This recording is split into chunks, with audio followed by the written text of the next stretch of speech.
So I get the luxury of being the moderator for the next panel, so I'm going to move.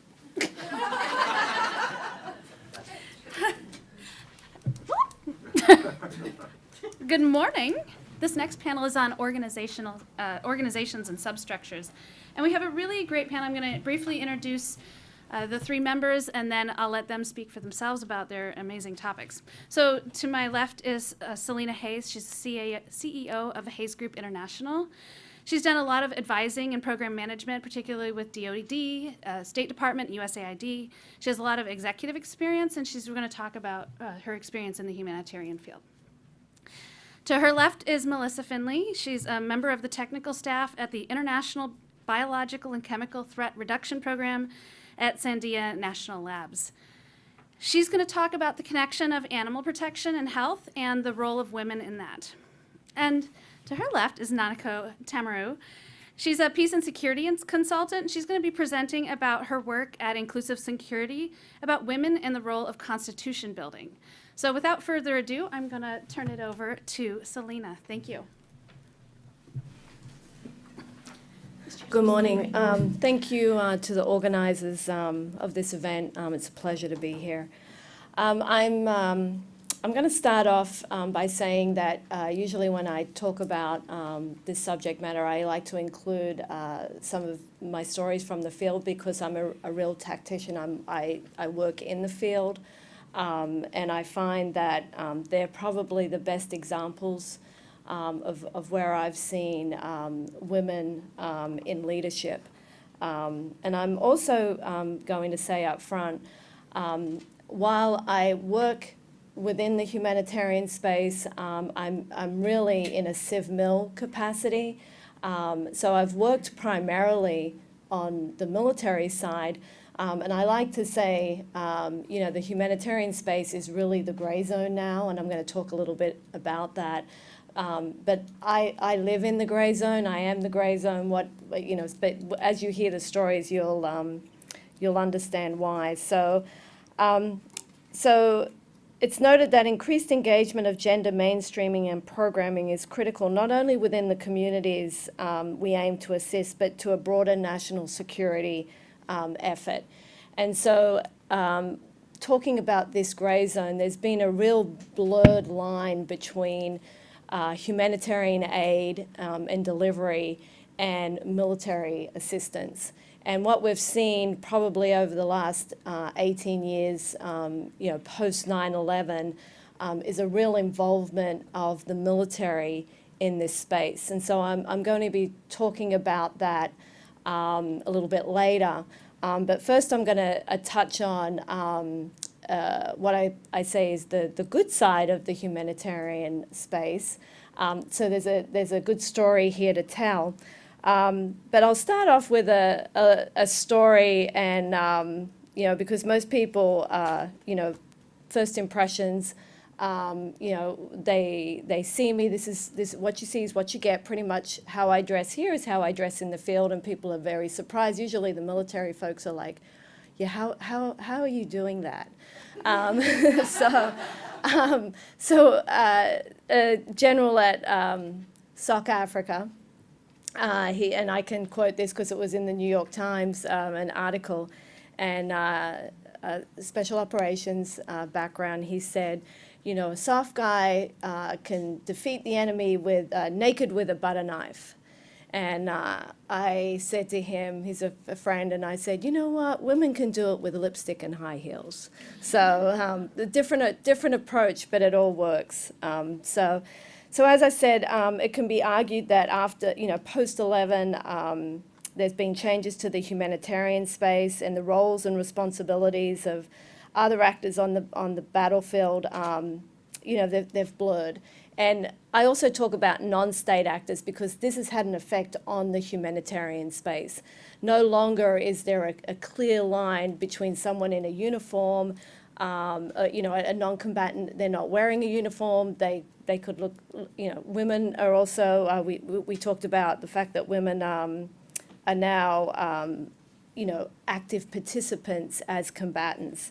So this has all changed how we do humanitarian aid.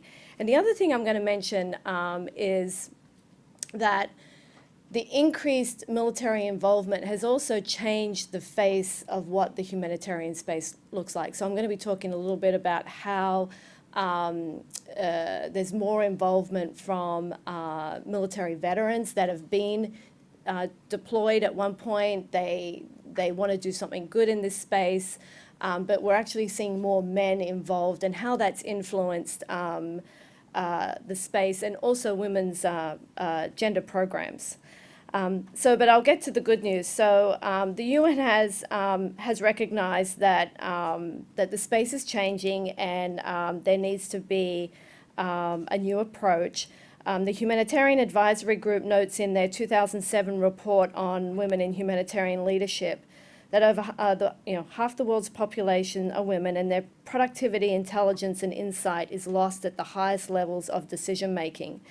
The good news is, however, in the humanitarian sector, to include NGOs and faith-based organizations, in comparison to other sectors, women's leadership is actually it's high in the humanitarian world. So that's a good news story right there.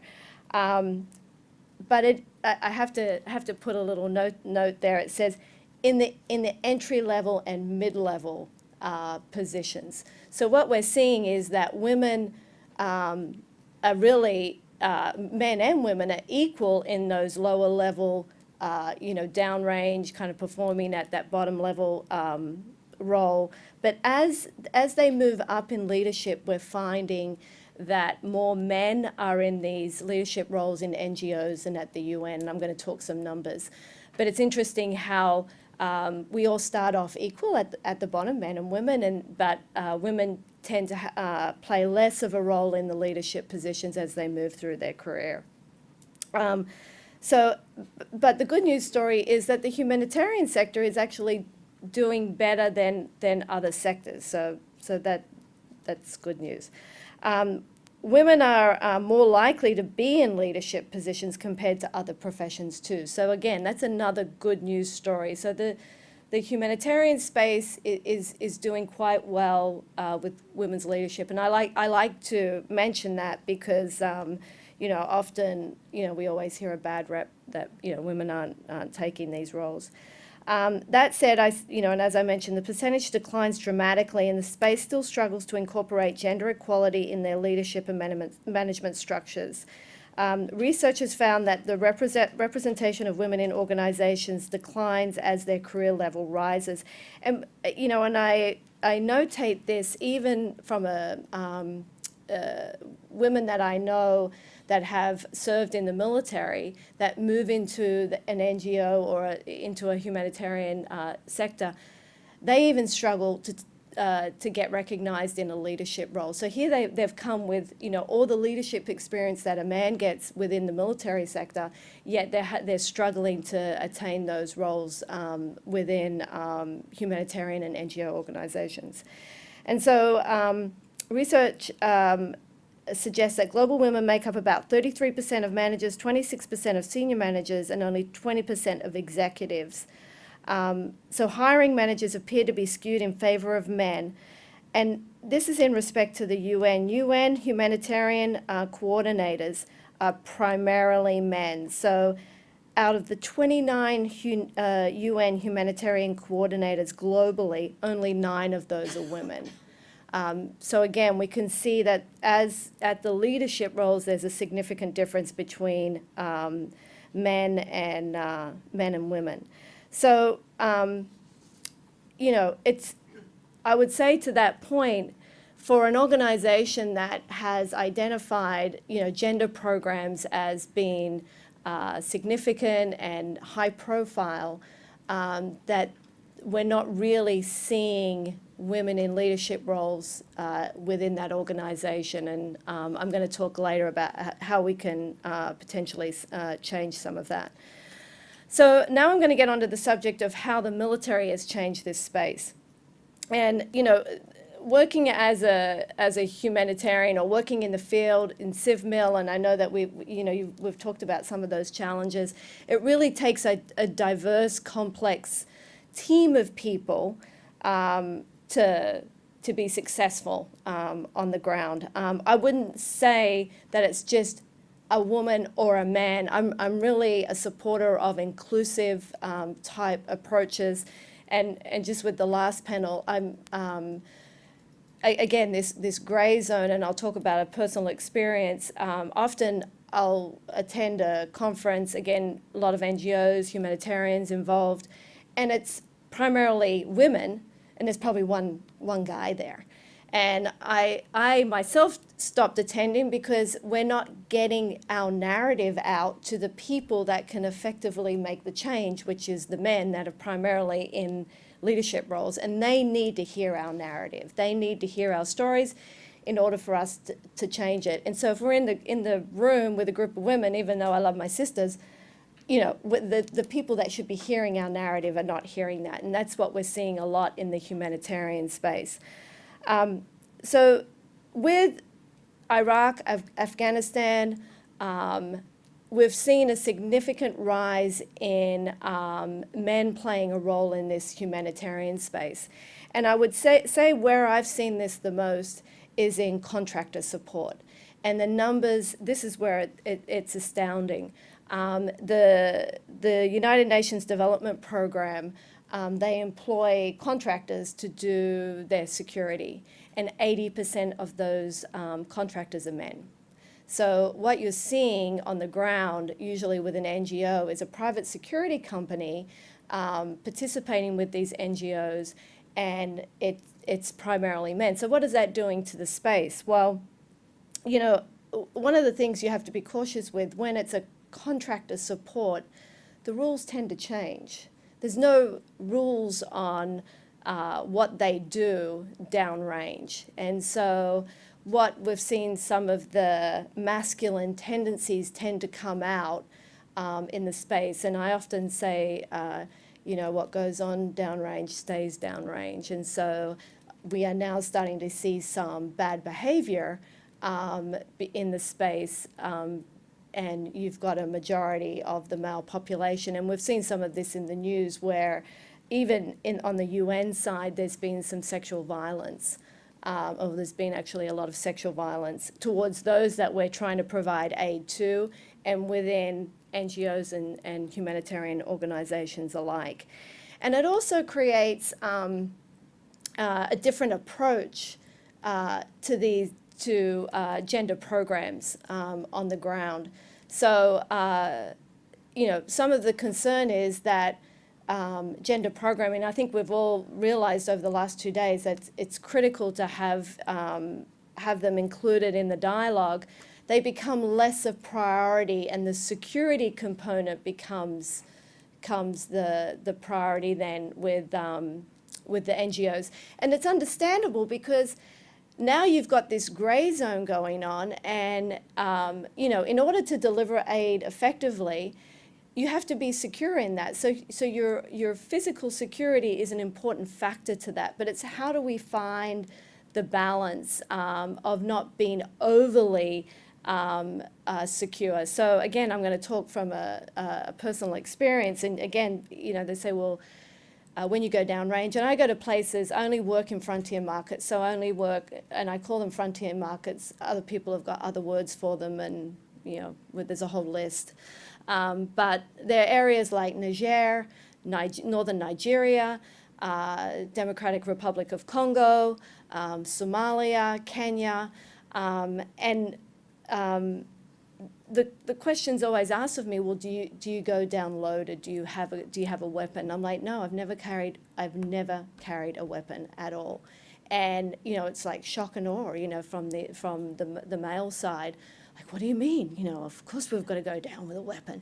But I find if we go down with a weapon, we're really gonna, it's not going to be effective in what we're trying to do, and that's ultimately, you know, affect the population. They're going to be intimidated by anyone essentially carrying a weapon. I often say, the places that I go to, there's enough tough guys carrying around weapons. We don't need to add any more. So, but again, I do realize that there is an importance for security. What I would like to see is maybe more women security groups come into the space, not necessarily men. 80% of contractors being male contractors, that's quite high. Another thing I'll also say is that within this space, one of the, and again, in that middle zone, I often say to my humanitarian and nonprofit friends, hey, the people that you want to make friends with are the guys with heavy lift and comms, because when there's a problem, they're going to get you out of there. And I say to the mill side, make friends with your NGOs and make sure you know what they're doing on the ground, because they're the ones that are going to help you interact with the community.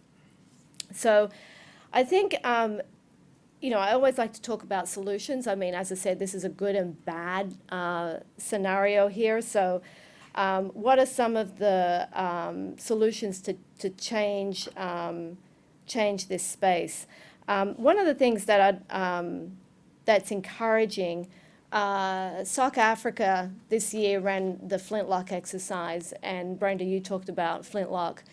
Brenda mentioned that they had involved, they did start to involve a gender component a few years ago. Well, I was telling Brenda just yesterday that South Africa had a whole slide this year in their brief on gender involvement and involving women and trying to identify those women leaders in the community. And that was definitely a step forward. The downside to that is that the contracting company that was involved with the gender component was a bunch of soft guys. So, but we've made a little bit of movement, there. Hopefully they'll have 2 slides next year to talk about gender. And the scenario was to reach out to women's groups in Niger, and identify those women leaders that could assist soft type activities in the region. And that really is the first time that has been done. So I commend them on that. As I said before, I think we need to include men in the room in this discussion. I think we have to have more engagement with the men that are involved in this space, the men that want to get involved in this space, because I think they have,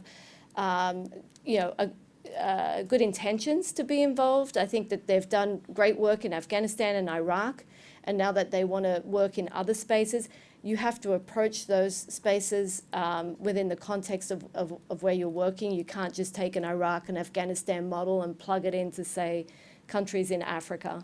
And again, having both men and women in the room, an inclusive approach. And I think, too, that you have to understand women's narratives. I think men in this space have to have a clear understanding of what women are trying to communicate, because I think that's missing. I think the space right now, we just see it as more of a conflict military involvement, and so women, I think, need to do a better job of getting their own narrative out there and taking back some of the space. So thank you. I look forward to your questions. Thanks.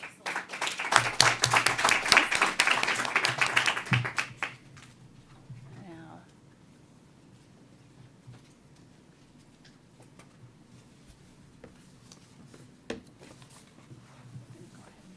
I'm not sure if they're doing it back there.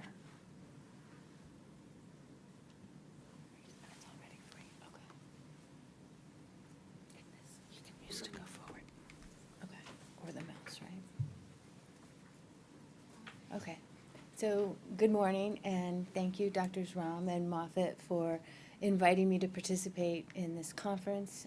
It's been a wonderful conference, and it's truly an honor, and I learned so much over the past couple of days. So this morning, I'm going to talk about women, agriculture, and animal health, and the potential role for women in agriculture to help create safer and more stable societies. I'm a bit of an outlier because I don't have expertise. I don't have the expertise in women's issues that most of you in the room have. I work at a nuclear weapons lab.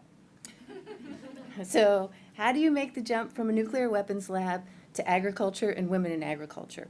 Well, Sandia, fortunately, is pretty diverse as far as nuclear weapons labs go. And they have an entire center dedicated to preventing the proliferation of WMDs through cooperative engagement. It's called the Center for Global Security Cooperation.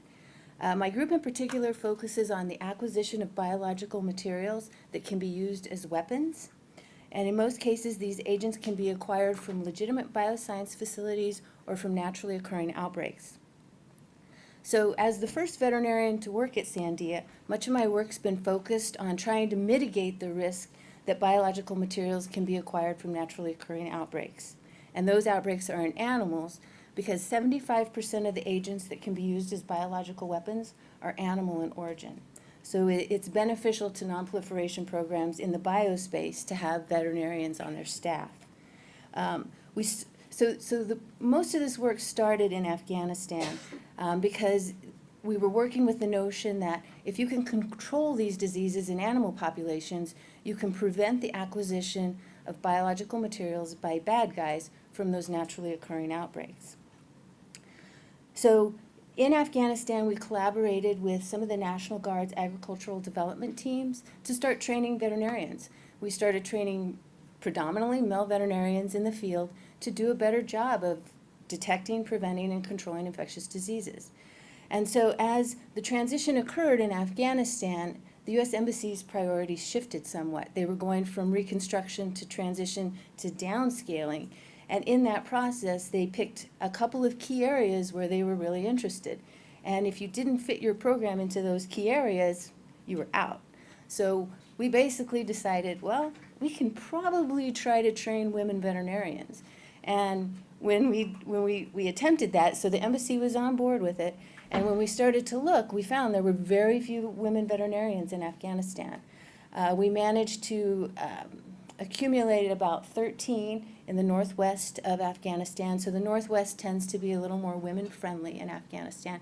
And we used those women to start our program so that we could continue our nonproliferation efforts, but also start including women.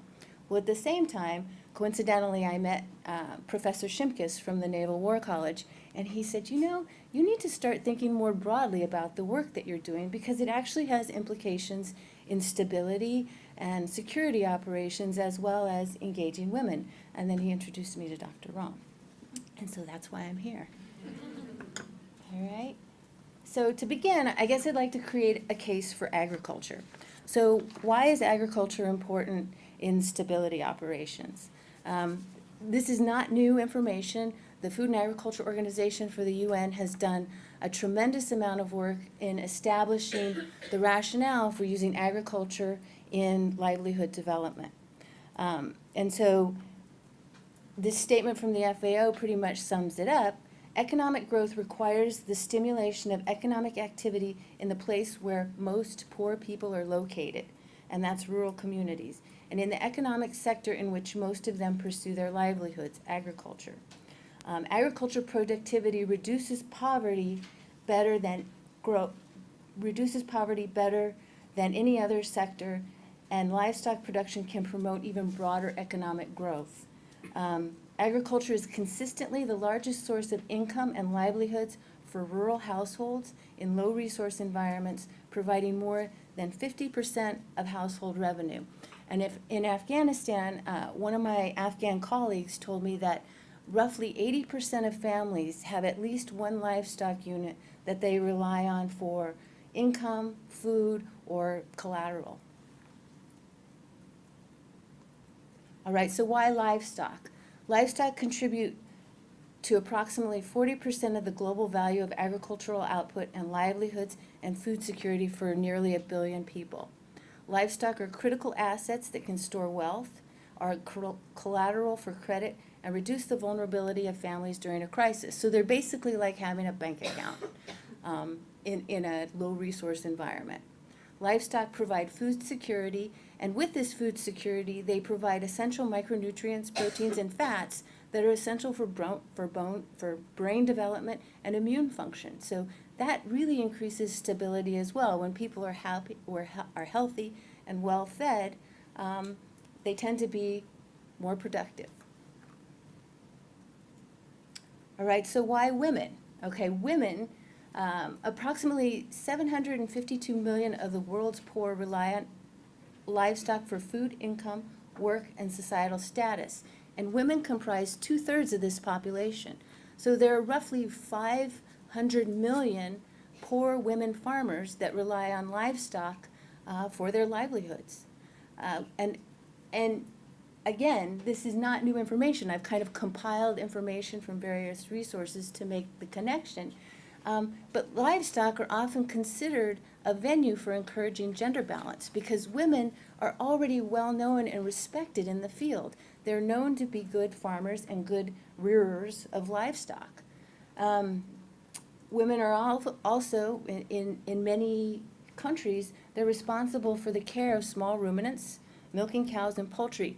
They don't often get too involved in bovine production or buffalo production because that tends to be regarded as men's work. However, they do have this very special niche with poultry, small ruminants, and milking cows. And a good example of how animals can help build communities and livelihoods for women was a project that was done in the late 1990s by the Food and Agriculture Research Management of Africa.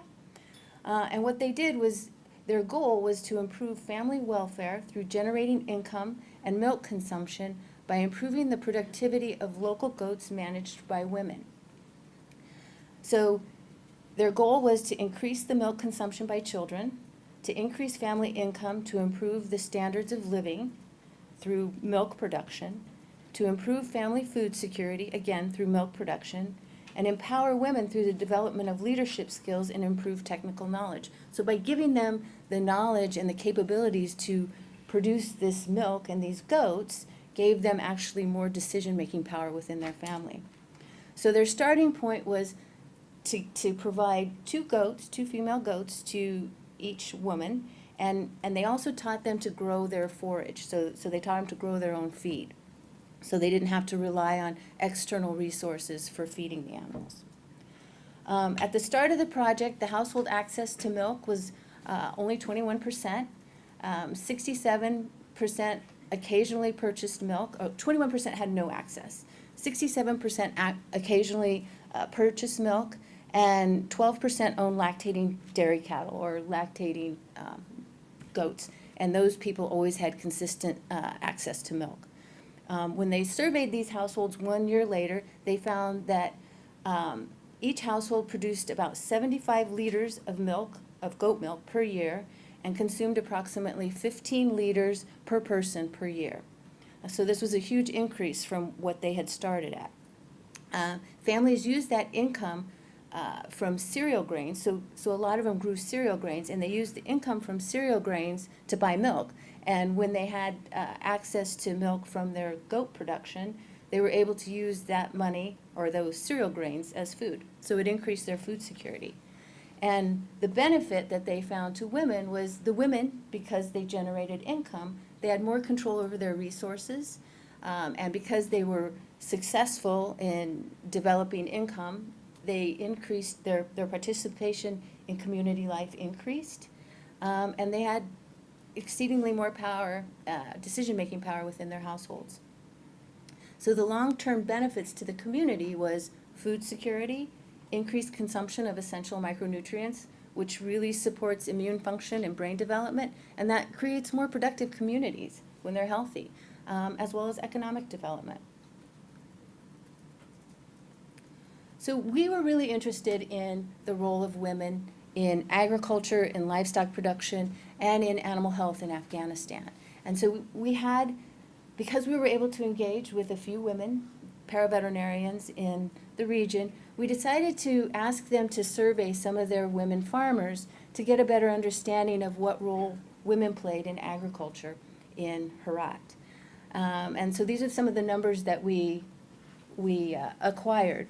We found that when asked, 13 of 16 women reported that 50% of families in Herat province rely on animals for food and income. 13 of the 16 said that 75%, as high as 75%, rely on animals for food and income. 7 of 16 reported that 50% of their income was derived from animals, and 5 of the 16 reported that 25% of their income was derived from animals, while 1 reported 75% and 1 reported 100%. 12 of the 16 women said that there were more women farmers than men, and 3 of 16 said there were equal numbers, and 1 woman wasn't sure. And what I found really interesting was that 13 of the 16 women said that caring for sick animals was their primary challenge. However, 11 of those 16 women said they couldn't interact with male veterinarians, and most of the veterinarians are male. So that's a huge problem, right? If you have this population of women that raise animals in an area where infectious diseases are rampant and they can't access veterinary care, that creates a huge production deficit for them. So they're really limited in their ability to maintain high-producing animals because they can't take care of them, or they have no one that they can use to help them.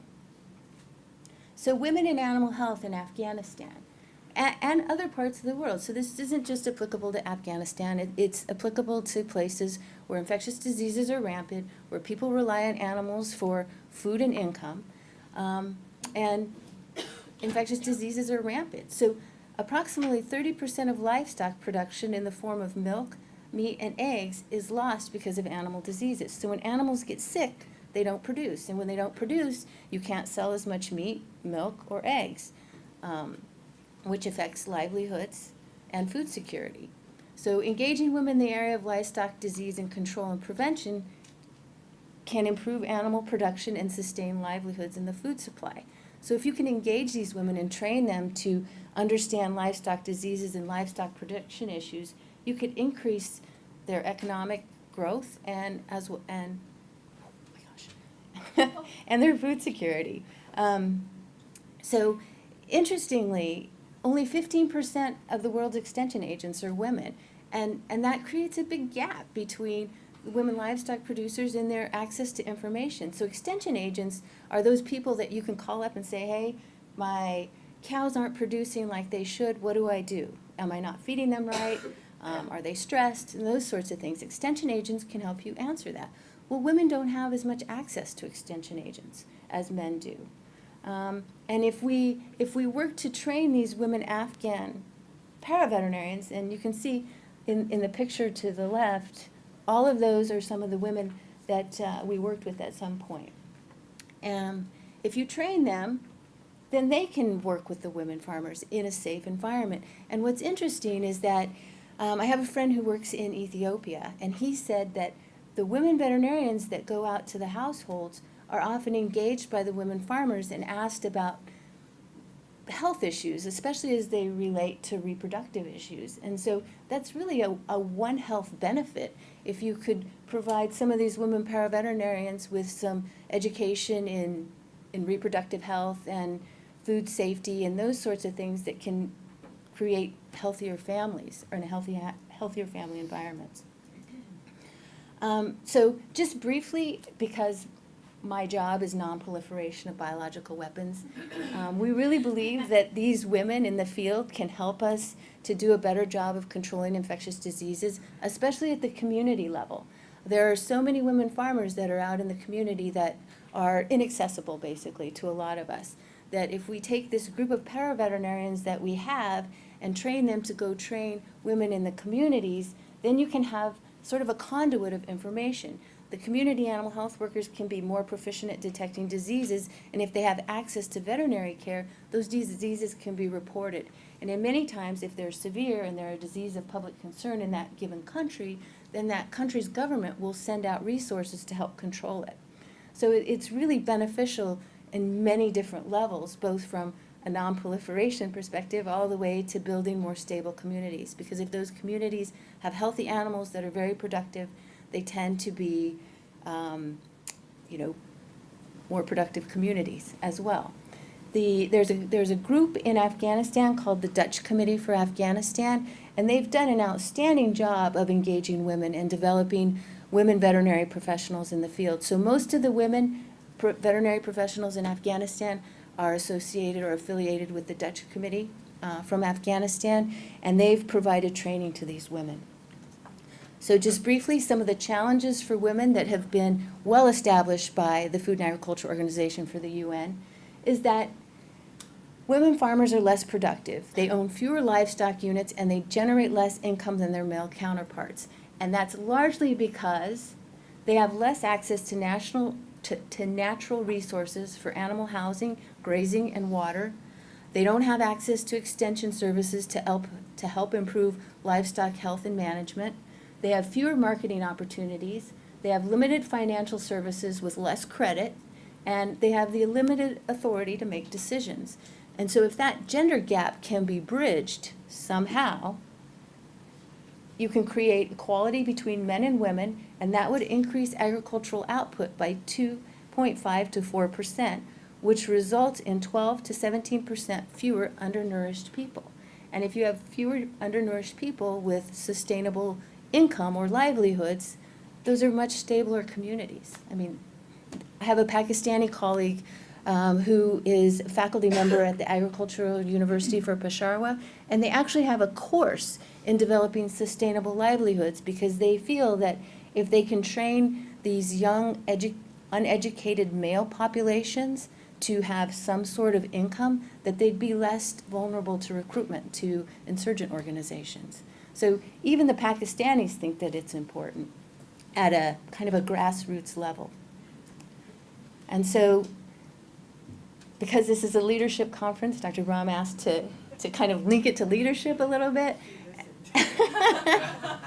And so agriculture can provide women with the means to influence or participate in community leadership. Why? So some of the definitions I found regarding leadership, Hawkins, 1996, said directing, influencing, and controlling of others in pursuit of a group goal. So a group goal would be developing economic drivers, food security.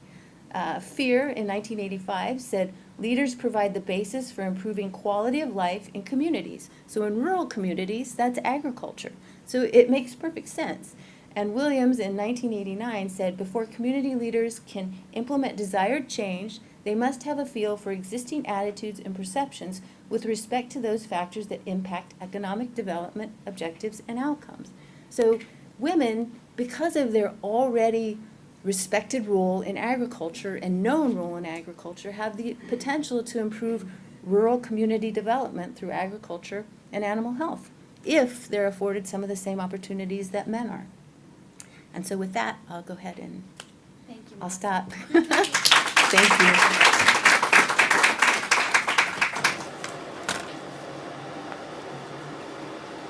And our final speaker on this event, Great, thank you so much. Again, thank you to Dr. Moffat and Dr. Raum. It's such a pleasure to be here today. And as Andrea mentioned, I am indeed an independent consultant, but today I'm here on behalf of Inclusive Security to present some research that I conducted while at Inclusive on women's roles in constitution making. For those of you who aren't familiar with Inclusive Security, I thought we'd start there.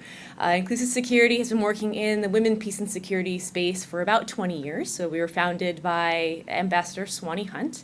And our work mainly falls into three areas: advocacy, training, and research. Inclusive Security has been involved in a number of 1325 NAP production, including Tonga, and we were also very involved in the passage of the Women, Peace, and Security Act last year. And so this year we published 3 reports culminating 2+ years of research on women's roles in constitution making in countries, in fragile and conflict-affected countries. I have one copy of each I'll show you. So this one is, we had a global study where we looked at trends across 75 countries. So since 1990, 75 countries have undergone some sort of constitution reform following conflict or unrest. So we looked at trends across those 75 plus 8 in-depth case studies. So that's our global report, which I'll be talking about. We also did an in-depth case study on the 2014 constitutional process in Tunisia, and this was co-published by UNDP.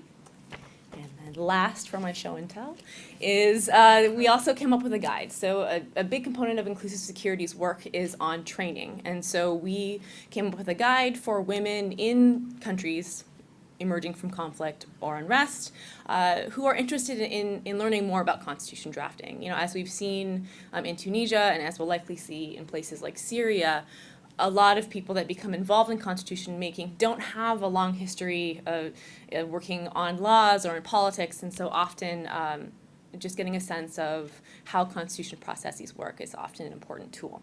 So those are our 3 publications that we published this year. I should say that I was one of the authors, and the other 2 authors are my colleagues Marie O'Reilly and Olivia Holt-Every, who are both still with Inclusive Security, but unfortunately cannot join us for this conference.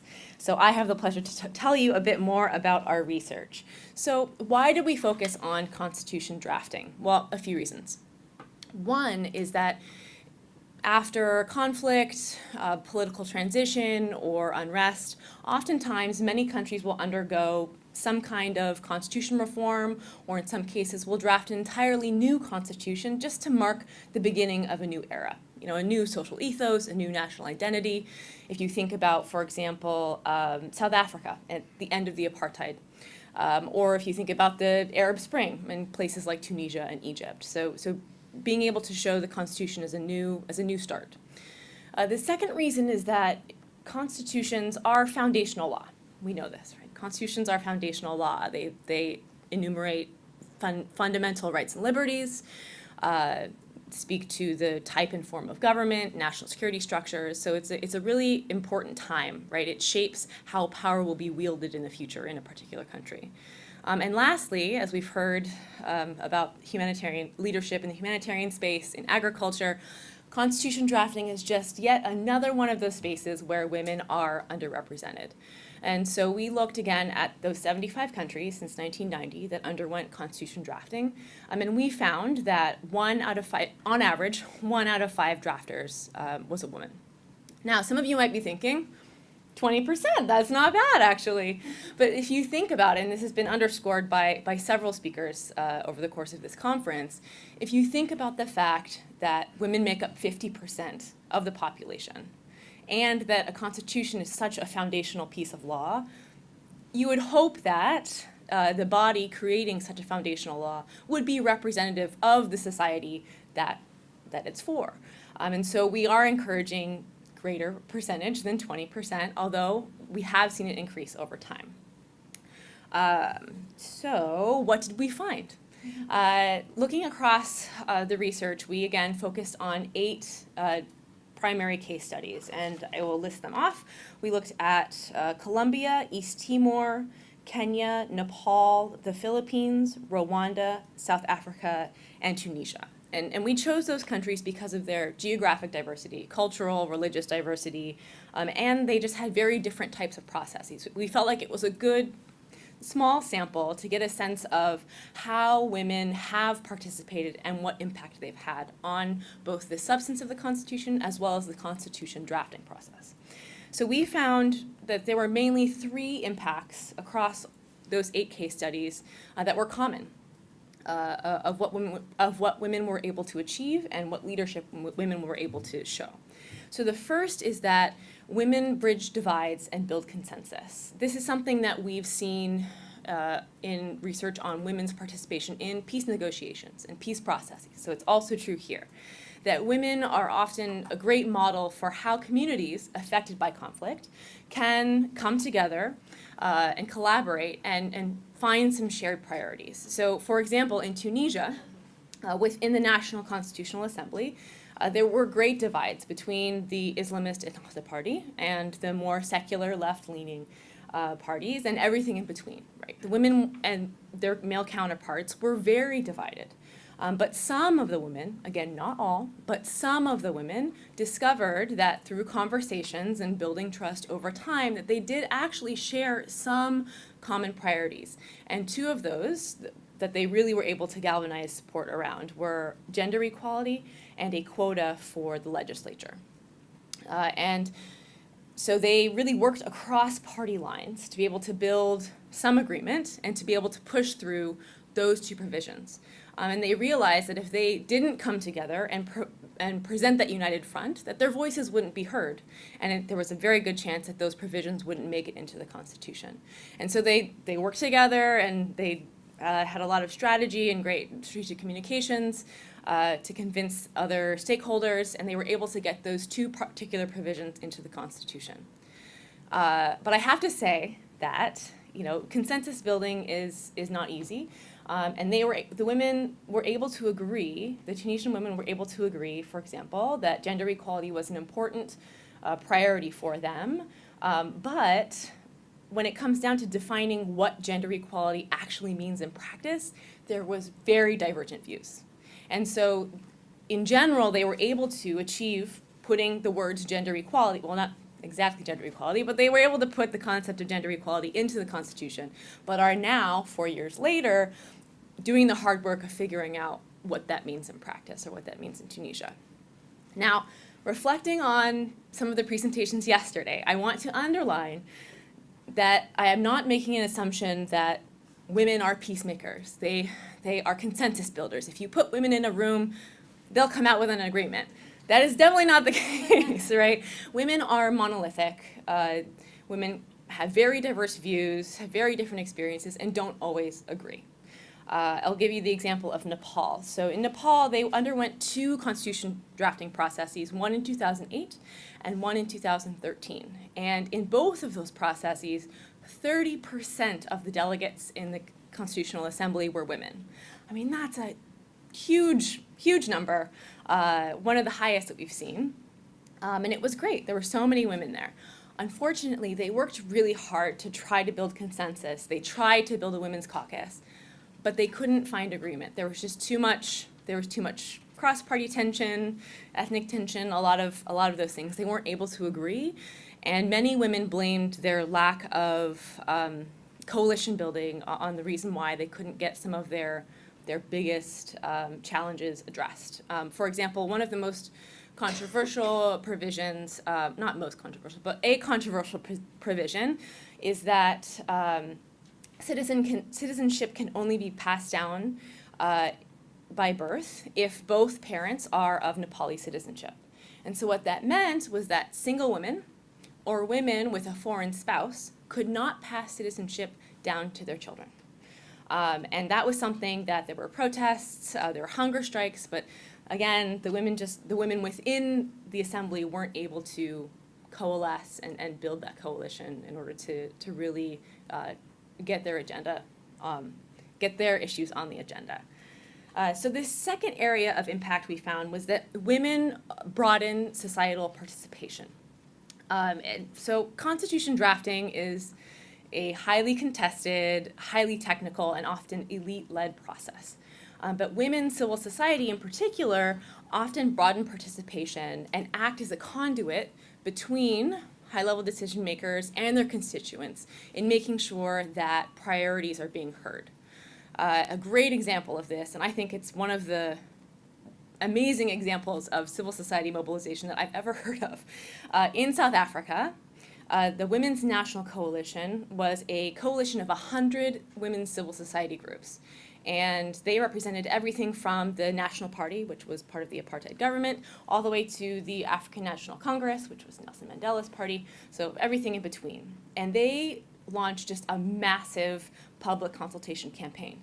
They reached out to 2 million women across the country, across racial, ethnic, linguistic divides. Diversity was a really big pillar for them. And so they reached out to 2 million women, and then with the help of a group of academics and statisticians, went through and actually took all that data and formed it into a women's charter, which then they conveyed the priorities of the women, of all not all South African women, but of many South African women to the Constitutional Assembly.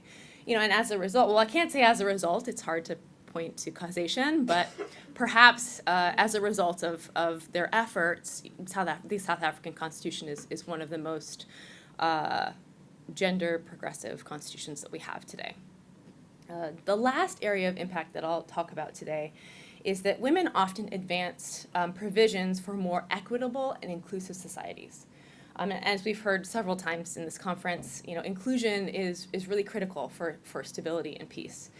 And this includes not only rights for women, but also women are also promoting rights for other minority groups and marginalized groups, whether that's ethnic, religious, linguistic minorities. And in several cases, women have often advocated for the use of quotas. Now, I know everybody has their own opinions about whether quotas work or they don't, but let's recognize that in some places, quotas have been very successful. Take a look at Rwanda, for example. They have the highest number of women MPs in the world, and they have a quota that was established through the constitutional process. In other places, unfortunately, like Somalia, the quotas that have resulted have really either not been achieved or have led to tokenism and discrimination. But I will underline that where women have coalesced around a quota and where it has been successful, that research has shown that the more number of women in parliament, the less likely a country is to relapse into conflict. So that women in parliament actually does have an impact on peace and stability. Also, someone had mentioned Valerie Hudson yesterday. Valerie and her colleagues, amazing, genius, they did a great quantitative study and found that gender equality is actually a better predictor of peace than a country's wealth, levels of democracy, or even religion. So gender equality can actually have a really big impact, again, on peace and security. But even when women are able to make it into parliament, even when women are able to make it into these constitution drafting bodies, they still face a lot of challenges. It doesn't come without a cost. In Tunisia, for example, women really had to fight to be taken seriously. They had to be twice as smart, more politically savvy, and than their male counterparts. We heard from many women that journalists would often go to their male colleagues to get quotes, even if the male colleague was not at that meeting or was not at the debate. They'd still go to him for a quote. And even some women in Tunisia faced threats of physical violence. One woman we spoke to was actually physically attacked. And oftentimes, women also find that as they're fighting for their own political credibility, that it only covers quote-unquote women's issues, that women are not taken seriously when they're talking about things like national security, or when they're talking about things like federalism. So it's also trying to build just their credibility in general, but also illustrating their expertise on some of these more masculine issues. So what does this mean for all of us? I would say that we as international donors, as those who provide technical assistance, our research found that what we really need is more support for women's early mobilization. In countries where women were mobilized as early as peace negotiations during the peace process, well before formal constitutional debates started, they had better success in actually getting their voices heard and that their issues on the agenda. And second, I would say we need more training for women and more support for training on things like advocacy and strategic communications. These are critical skills in terms of building consensus and convincing others to get on board to their agenda. And lastly, I would say that this is really unique research. We have seen a lot of research on women's impacts on peace processes. We've seen a lot of research on women's impact in politics, but nothing kind of in this middle space. And so what we're hoping is that by sharing this research with all of you, and is that perhaps some of you might be inspired to also do additional research maybe on areas of why women are not represented in high levels of leadership in the humanitarian space, or within veterinary medicine, or within national security. Because often we've found that political will often relies on having a strong evidence base to show why women's inclusion is important and what women have to offer to these processes. Thank you. I'd like to open the floor for questions. Go ahead, Elena. So my question is for Melissa. How did this idea of the threat from biology emerge and the use of veterinarians? Was there an incident, or was that just a great idea from somebody who was proactive? So Our group started in roughly 2003, and a lot of the work was based on the whole notion that nuclear weapons, right, can be secured, and that non-proliferation activities to engage scientists can support that activity. So the work is actually kind of under the auspice of the cooperative threat reduction groups, and those groups use science engagement to achieve their goals in both the chem, bio, and nuke field. And from a bio perspective, dating back to the work that was done when the FSU broke apart, where they engaged some of the bioscientists to make sure that their skills weren't misused and that the materials weren't stolen. That's kind of how, that's sort of the work that we do. And in doing that work, right, so we really, most of the work in our group focuses on security of biological materials. So we target legitimate bioscience facilities largely all over the world that have dangerous pathogens, and we try to secure them. And so in Afghanistan, what happened was we had so much funding, and there were only just a couple of labs that had biological materials. So we secured all the labs, everybody was practicing their security systems, everything was fine, and the State Department said, we need to do something else, right? So we have all this funding, what other things can we add to our program? And we had always thought of this notion that naturally occurring outbreaks can serve as a reservoir, though much less likely than a legitimate bioscience facility. Because in that facility, you have purified, isolated materials that can just be stolen and used. Or people in those departments or offices can be coerced to provide biological materials. So it was by accident that we met with a USDA person, and he was talking about the fact that veterinarians have poor skills. And we also know that surveillance, monitoring, control initiatives can help control outbreaks. And some of the CTR work in the past has been focused on improving animal and public health. And so that's sort of where it came from, was that there's this notion that materials can be acquired from naturally occurring outbreaks, though it's much less likely. Dana? My question's for Selena. So Selena, you brought up a good point that we actually focused on in our Tonga efforts regarding women in a peacekeeping security role and how they're seen much more approachable. So I thought it was interesting you brought it up in your topic. Specifically though, it seems like you have a higher level of influence yourself. What are you doing to possibly communicate that to others, to let them know that this may be a better viable option in the contractor realm to utilize women in the security sector? Yeah, so that's a good question. One of the approaches that I personally take and in going into these communities is to make sure I reflect what primarily the community is. And what I found, again, I can only talk from personal experience. I remember being in Mabuji Maya, which is right in the middle of DRC, and we were going to a meeting. Now, the women were dressed, in beautiful dresses, high heels, even though it's gravel roads, because they respected the meeting.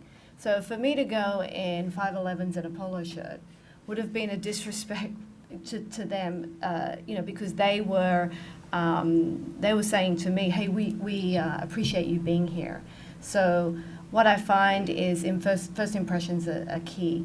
And you really have to maybe do a little bit of homework and reflect the community that you're working with.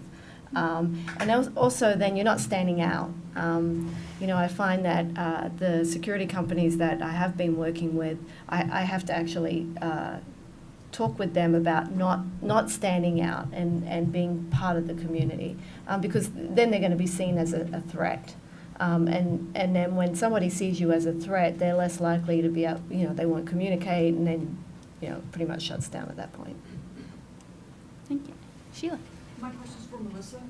So as the women became more prosperous, how did the husbands take it? So that's a good question. The group of women that we worked with, there were roughly 13. 8 of the 13 were promoted within their organization. Most of the men were actually okay with their women working, or their women. That sounded terrible. Oh my gosh. With their wives working. And in fact, a couple of them, the husbands were unable to work, so the women were the primary income earner for the family. The challenge is that they can't always drive, and so they can't always access the more rural communities they're farther, a greater distance from where they're located. And so that is a bit of a challenge in that husbands or sons or brothers have to accompany them into the field.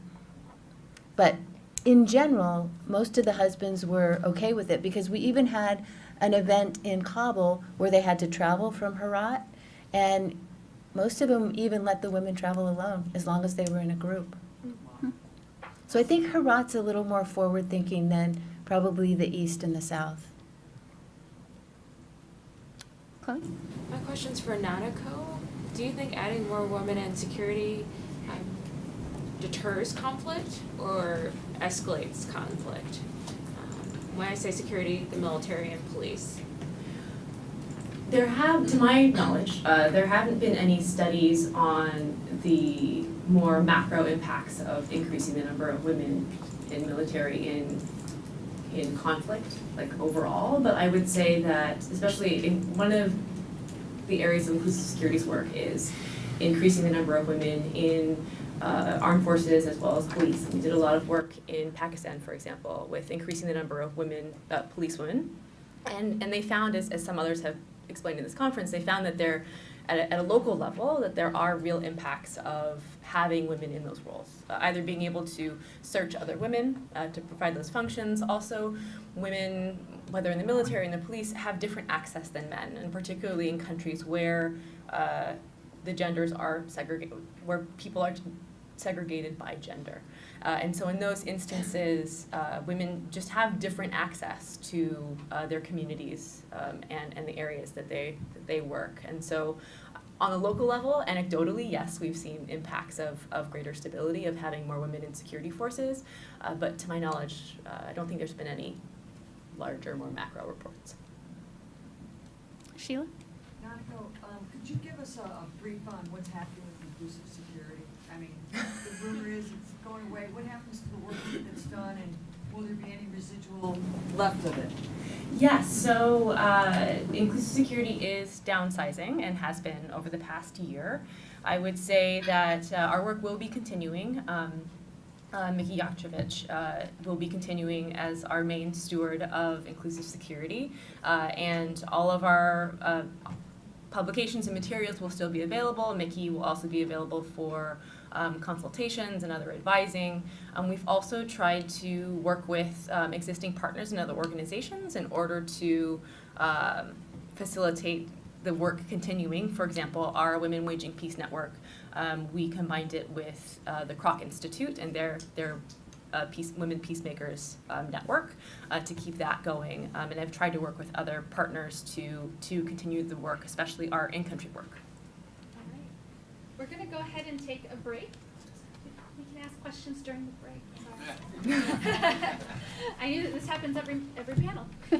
So we're going to go ahead and take a quick 15-minute break so that the third panel